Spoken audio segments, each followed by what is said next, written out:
Time 2:48 AM. Day 13.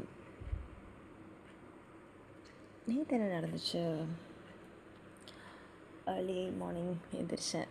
எனக்கு early morning obviously 10:30. Early morning இல்லை, but எனக்கு அது ஏர்லி மார்னிங்.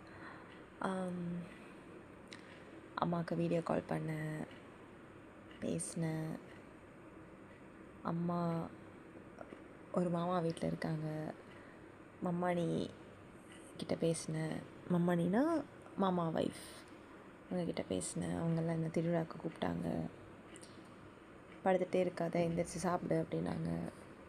ஏன்னா பெட்டில் இருந்து தான் எந்திரிச்ச உடனே தான் கால் பண்ணேன். பெட்டில் படுத்துகிட்டே தான் அம்மாவுக்கு வீடியோ கால் பண்ணேன். அப்புறம்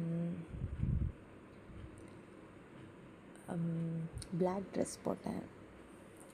ஃபர்ஸ்ட் டைம் போடுறேன் அந்த ட்ரெஸ். ரொம்ப பிடிச்சிருந்தது. மும்பையில் வாங்கின ட்ரெஸ்ஸு சூப்பராக பிடிச்சிருந்தது. அது போட்டேன். ஃபீனிக்ஸ் மால் போனேன். வர்த் டெல்லிங் அ ஸ்டோரி, அந்த மாதிரி ஒரு டே. ஒரு பர்சனை மீட் பண்ணேன். செம்ம கேரக்டர். லைக் எப்போவுமே என்னை விட இன்டலெக்சுவலாக யாராவது நான் மீட் பண்ணால், என்னை இம்ப்ரெஸ் பண்ணால் எனக்கு அது ரொம்ப பிடிக்கும். என்னையே திங்க் பண்ண வைக்கிற யாராவது பேசினா எனக்கு ரொம்ப பிடிக்கும். கிட்டத்தட்ட ஒரு 5 hours பேசணும் நாங்கள் இன்-பர்சன். அவரோட தாட் ப்ராசஸ், அவரோட பர்ஸ்பெக்டிவ், வியூஸ் எல்லாமே ரொம்ப இம்ப்ரெஸ் பண்ணிச்சேன். என்ன மாதிரியும் கொஞ்சம் திங்க் பண்ணுறாங்க, என்னை விடவும் கொஞ்சம் திங்க் பண்ணுறாங்க. லைக் நிறைய கொஷனுக்கு எனக்கு ஆன்சர் இல்லாமல் இருந்துச்சு. அவங்க பேசுனதுக்கப்புறம் அதுக்கெல்லாம் எனக்கு ஆன்சர்ஸ் கிடைச்சது. அந்த மாதிரி ஒரு பர்சன். லைக் அவங்க நீஸ் பற்றி சொன்னாங்க, அவங்கள மிஸ் பண்ணுறேன்னு சொன்னாங்க.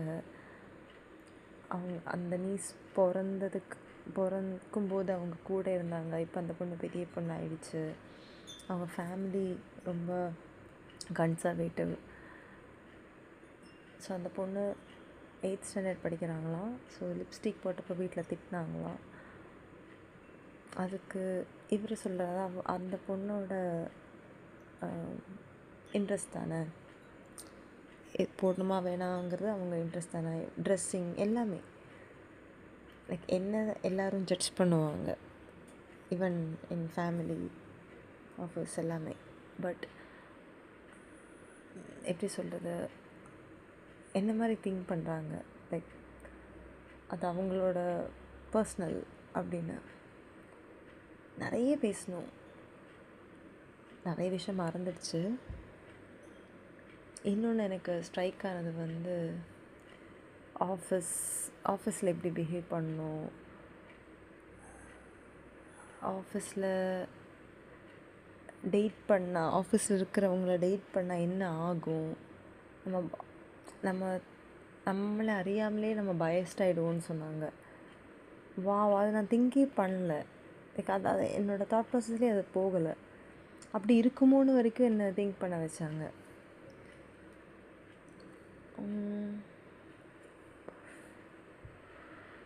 அப்புறம் பொலிட்டிக்ஸ் பற்றி பேசணும்.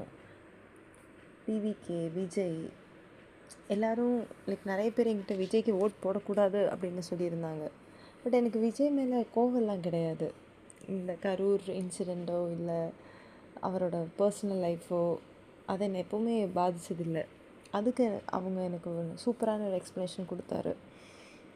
அதாவது கரூர் இன்சிடெண்ட் நடக்கும்போது விஜய்க்கு தெரியாது அது. லைக் 3 to 10 எப்போ வேணால் வரலாம், அந்த மாதிரி தான் அந்த டாக்குமெண்ட்டில் போட்டிருந்தாங்களாம். அதனால தான் விஜய் 7 o'clock வந்தாங்களாம். விஜய்க்கு அவ்வளோ க்ரேஸி ஃபேன்ஸ் இருக்காங்க. அவங்க 3 o'clock வந்து நின்று வெயிட் பண்ணதுனால எப்படி அது விஜய் மேலே நம்ம குற்றம் சாட்ட முடியும் அப்படின்னு சொல்லியிருந்தார். விஜய் மேலே தப்பே இல்லைன்னு சொன்னாங்க. விஜய் அங்கே வெயிட் பண்ணல அப்படின்னு சொல்லி நிறைய இது வந்துச்சுல்ல, ஐ மீன் நிறைய குற்றச்சாட்டு வந்துச்சுல்ல. அதுக்கு அவர் இன்னொரு எக்ஸ்ப்ளனேஷன் சொன்னார். ஒருவேளை அவர் அங்கே வெயிட் பண்ணியிருந்தா அத்தனை பேர் அங்கே ஸ்டாம்பேடில் பாதிக்கப்பட்டாங்க. கிரேசி ஃபேன்ஸ் என்ன பண்ணுவாங்க, ஸ்டாம்பேடில் நடந்தும் விஜயை பார்க்கறதுக்குன்னு ஃபாலோ பண்ணியிருப்பாங்க. அது இன்னும் கேவ்ஸில் போய் முடிஞ்சிருக்கும். லைக் ப்ராப்பராக கவர்மெண்ட் வந்து அதை ஆர்கனைஸ் பண்ணலை. விஜய் நல்ல ஒரு டிசிஷன் தான் எடுத்திருந்தார். அதாவது அங்கே அந்த இடத்த விட்டு விலகுனது அப்படின்னாங்க. அப்புறம் விஜயோட பர்சனல் லைஃப்பை சொல்கிறாங்க நிறைய பேர். லைக் வீட்டையே ஒழுங்காக பார்த்துக்க முடியல, நாட்டை எப்படி பார்த்துப்பாங்கிறது ஒரு இருக்குல்ல. அதுக்கும் அவர் ஒரு ரீசன் சொன்னார். அது அவரோட பர்சனல் லைஃப். அவங்க ஒய்ஃப் அவரை டிவோர்ஸ் பண்ணதுக்கு என்ன வேணால் ரீசன் இருக்கலாம். அது அவங்க 2 பேருக்கும் தான் அதனோட ரீசன் தெரியும். சங்கீதா வந்து விஜய் அப்யூஸ் பண்ணாங்க, ஃபிசிக்கலி அப்யூஸ் பண்ணாங்கன்னு சொல்லலை, வேறு அஃபேர் வச்சுருக்காங்க அப்படி தான் சொன்னாங்க. விஜய்க்கும் த்ரிஷாவுக்கும் மட்டும்தான் தெரியும் அவங்க உண்மையிலே அஃபேர் வச்சுருக்காங்க இல்லை ஃப்ரெண்ட்ஸா அப்படின்னு. அண்ட் ஈவன் அவங்க என்ன தான் ரிலேஷன் இருந்தாலும் அது அவங்களுடைய பர்சனல். அதுக்கும் நாட்டை பறிக்கிறதுக்கும் ஆக்சுவலி சம்மந்தமே இல்லை. அதுக்கு ஒரு எக்ஸாம்பிள் சொன்னாங்க. இது எப்படி தெரியுமா, எனக்கு ஃபுட்பால் பிடிக்கும், எனக்கு கிரிக்கெட் ஆட தெரியாது, அந்த மாதிரி ஒரு ரீசன் சொன்னாங்க. ஈவன் கலைஞர், பெரியார், இவங்க எல்லாருக்குமே அஃபேர், ஒய்ஃப், 2 ஒய்ஃபு அஃபேர் எல்லாமே இருந்துச்சு. எம்ஜிஆர் எல்லாருக்குமே இருந்துச்சு. அவங்க நாட்டை பறிக்கலையா அப்படின்னு சொன்னாங்க. நான் இதெல்லாம் திங்கே பண்ணி பார்க்கல. இனிமேல் யாராவது என்கிட்ட டிவி கேட்க ஓட் பண்ணக்கூடாதுன்னு சொன்னால் எனக்கு இப்போ திருப்பி பேசுகிறதுக்கு, திருப்பி கொஷின் பண்ணுறதுக்கு ரீசன் இருக்குது. அது பிடிச்சிருந்தது. நல்லா மெச்சூர்டாக இருக்காங்க, லைஃப் பற்றி நல்லா புரிஞ்சு வச்சுருக்காங்க, மற்றவங்களோட பெர்ஸ்பெக்டிவ் வச்சு திங்க் பண்ணுறாங்க. இன்னொன்று விஷயம் கூட சொன்னாங்க. அதாவது அவங்க பாஸ்டில் யார்கிட்டேயோ லைக் இன்டிமேட்டாக இருந்திருக்காங்க. பட் அவங்களுக்கு ஃபீலிங்ஸ் இல்லை. பட் இன்டிமேட் ஆனவங்க, ஐ மீன் த அதர் பர்சனுக்கு அது எவ்வளோ பாதிச்சிருக்கும், அவங்களோட ஃபீலிங்ஸு இவரால் அவங்களுக்கு எவ்வளோ பாதிச்சிருக்கும் அப்படின்னு யோசிக்கிறாங்க. அதாவது நம்ம வேணும்னு யாரையும் ஹர்ட் பண்ணக்கூடாது, ஃபீல் பண்ணாமல் லவ் யூன்னு கூட லைக் சொன்னால், ஐ மீன் எப்படி சொல்கிறது, ஃபீலிங்ஸ் இல்லாமல் பண்ணக்கூடாது அப்படின்றாங்க. வேணும்னே ஹர்ட் பண்ணக்கூடாதுன்றாங்க. ஃபார் எக்ஸாம்பிள் இப்போ டேட்டிங் போகிறோன்னா அந்த பொண்ணு நல்லா இருக்குது, அதனால் லவ் யூ சொல்லலாம், கரெக்ட் பண்ணலாம், அந்த மாதிரி ஒரு மைண்ட் செட் இல்லாமல் ஜெனுவினாக ஃபீல் பண்ணால் சொல்லணும். நம்ம எதுக்கு வேணும்னே ஹர்ட் பண்ணணும். அது பசங்க வந்து சீக்கிரமாக மூவ் ஆன் பண்ணிவிடுவாங்க, ஆனால் கேர்ள்ஸ் அதை பற்றி யோசிப்பாங்க.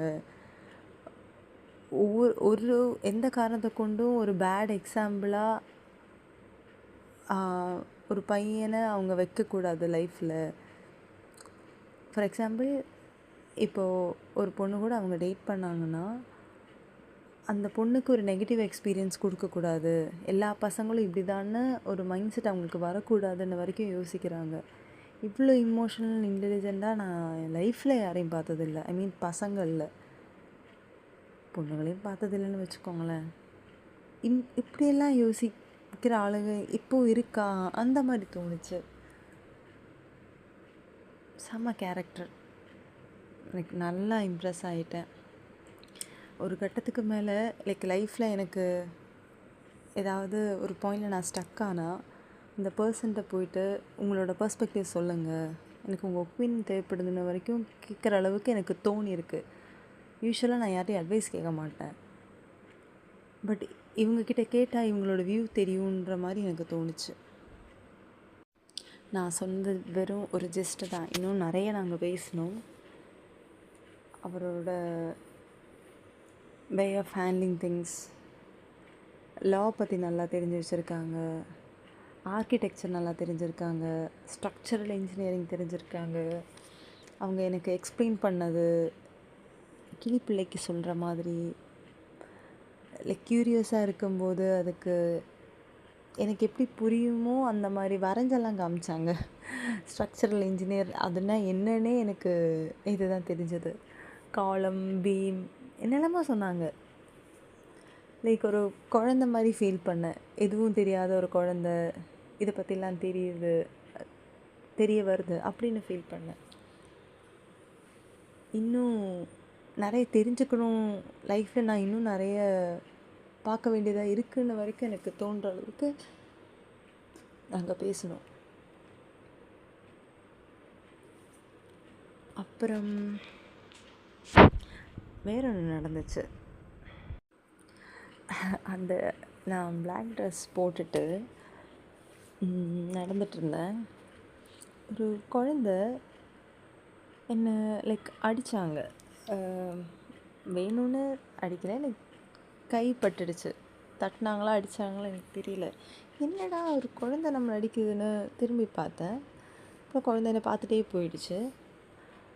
அப்படியே நான் அப்படியே டேர்ன் பண்ணேன். 2 பொண்ணுங்க லைக் சிரிச்சிட்டே இருந்தாங்க. அதுவும் எப்படி சொல்கிறது, நாட் லைக் லாஃபிங் அந்த மாதிரி இல்லை, ஒரு கைண்ட் ஆஃப் நம்மளை பார்த்துட்டே இருப்பாங்கள்ல, பார்த்துட்டே இருந்து ஸ்மைல் பண்ணுவாங்களா அந்த மாதிரி.